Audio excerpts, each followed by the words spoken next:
Welcome to Hood Champion Boxing and Sports. In boxing, you find a way to win or you find a way to lose. Good morning, good afternoon, good night to wherever you may be in this world. Look, man, don't take it to the stupid. The fight must happen now. October, November showdown. Shields and Green. The fight can happen, man.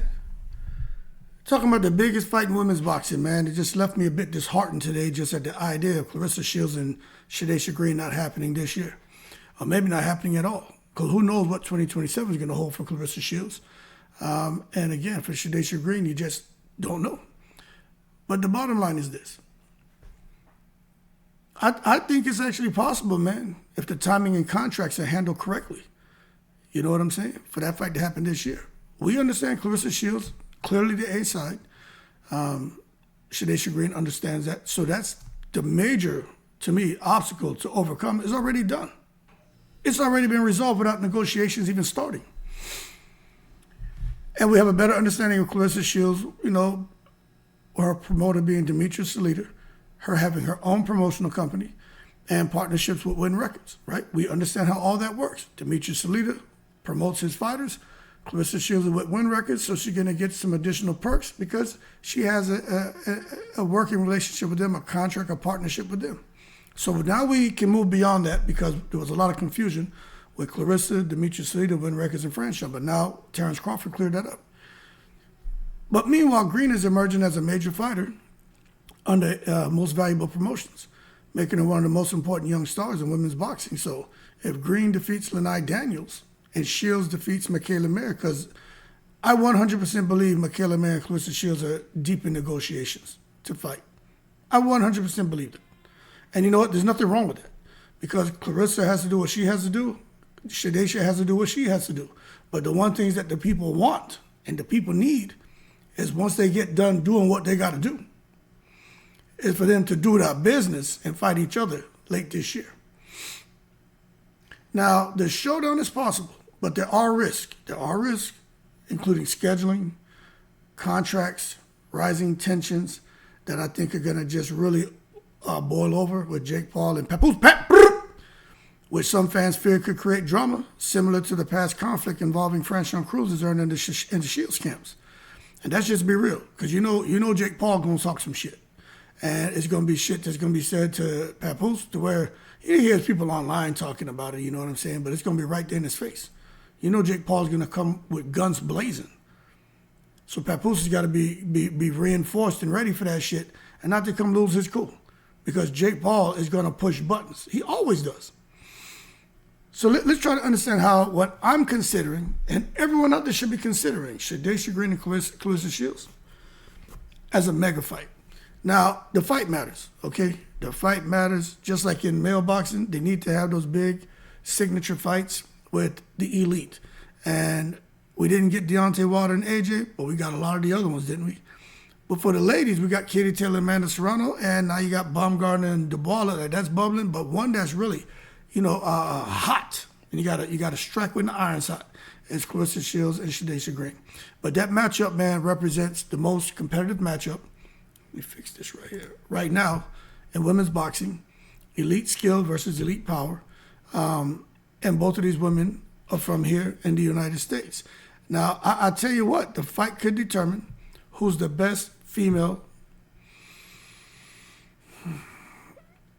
Well, one thing for sure, at 168, it'll definitely determine who's the best of that division. But if Shadasia Green clips Claressa Shields, and many people see Claressa as the face of women's boxing, Shadasia Green will have that feather in her cap because, it's hard for me to say, just because you beat the face of women's boxing, you become the face of women's boxing. It doesn't quite work like that. But she'll definitely be on right there on the cusp of becoming that. It's just like when Crawford beat Canelo. Canelo's the face of boxing. Crawford beat him.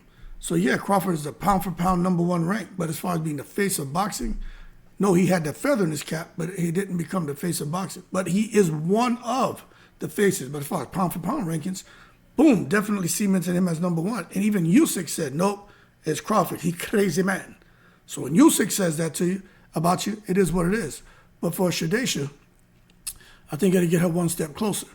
Now, as far as Claressa and being the A side, done deal, man. There ain't no debate there.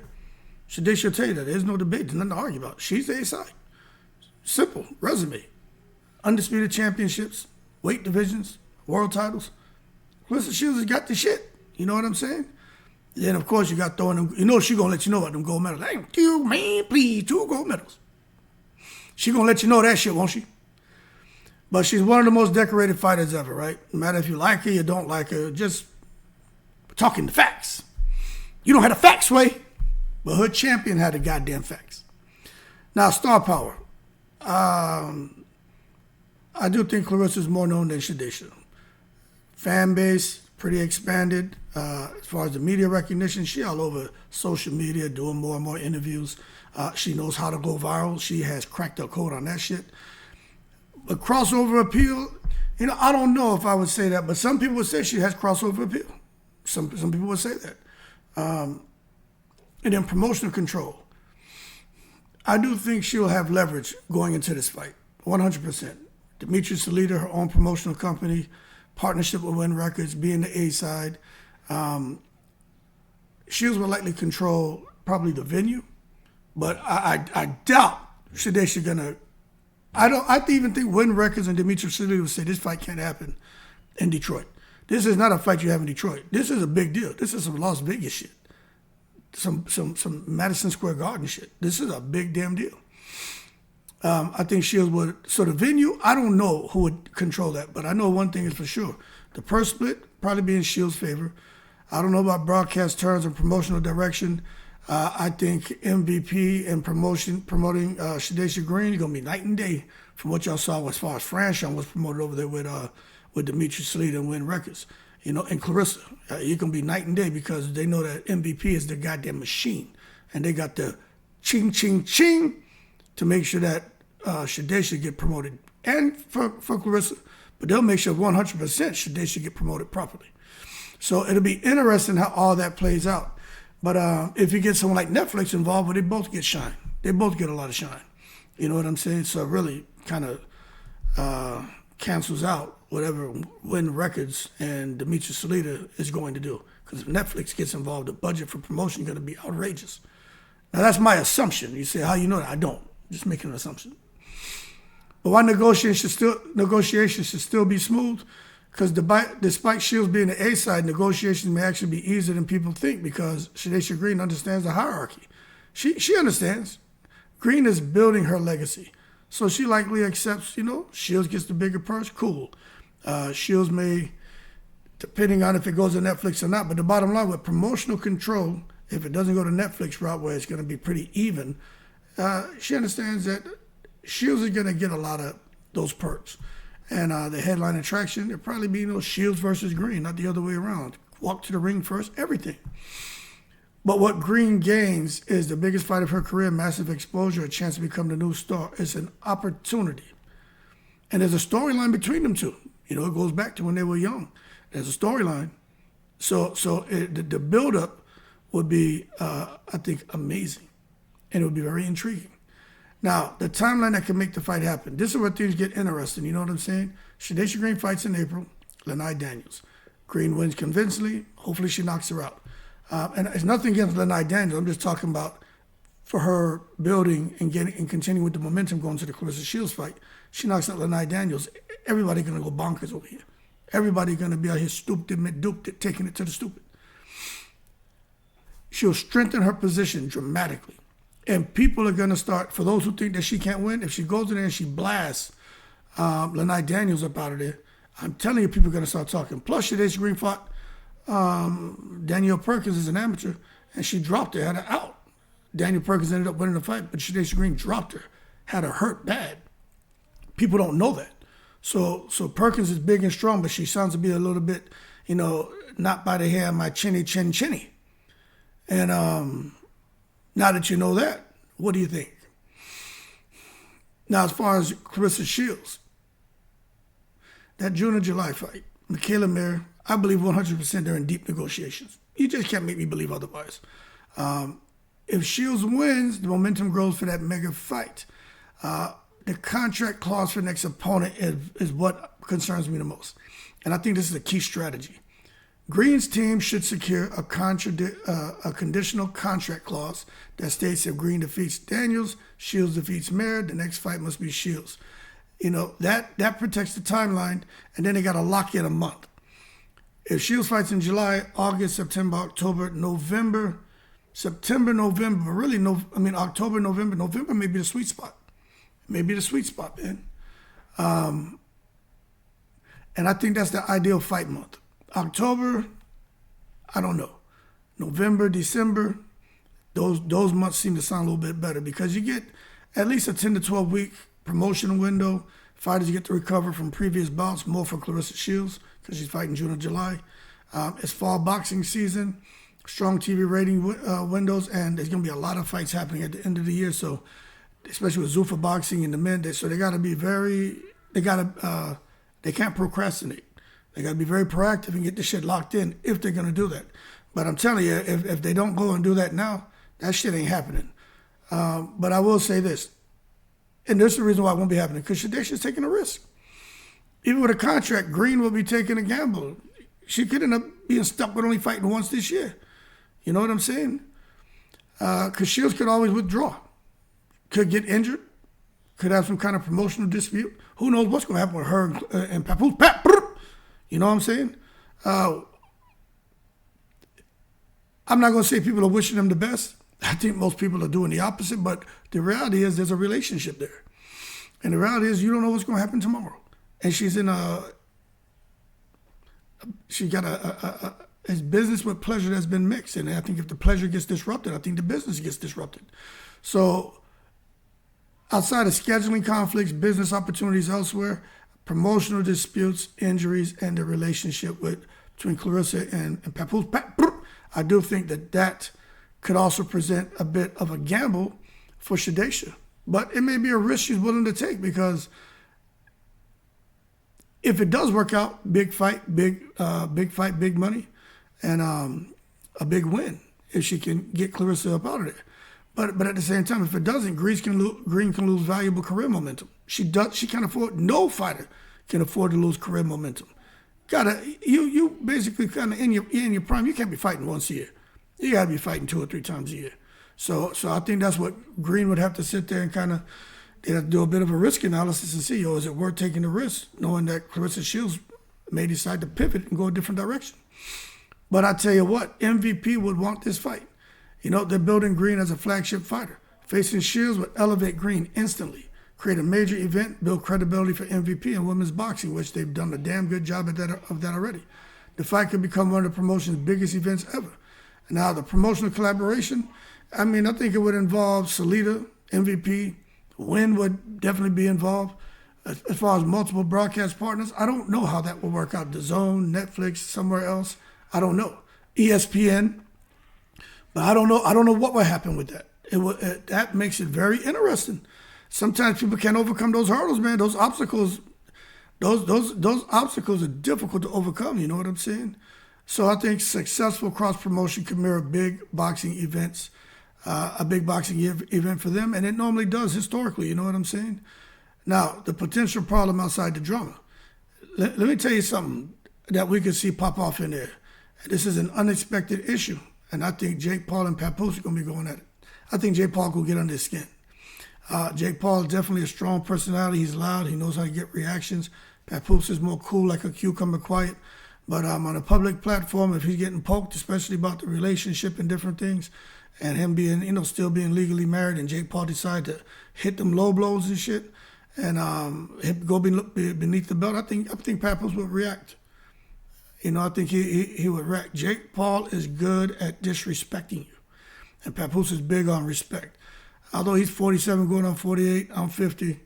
I've kind of got beyond some of that. But, you push enough buttons, you'll get a reaction. And I think Papoose is the same way. He don't have time for the bullshit. I think he understands the business. But the way Jake Paul, he go for the juggler. Jake ain't trying to leave you with an abrasion. Nah, he want to leave you there with arterial bleeding. You know what I'm saying? Shit where you need a tourniquet applied. You know what I'm saying? So Jake Paul is deadly, but the trash talk could escalate tensions between camps. And next thing you know, you got this fear for a repeat Franchón Crews-Dezurn Green incident. You know what I'm saying? Heated confrontation, backstage drama, camps clashing, brouhahas.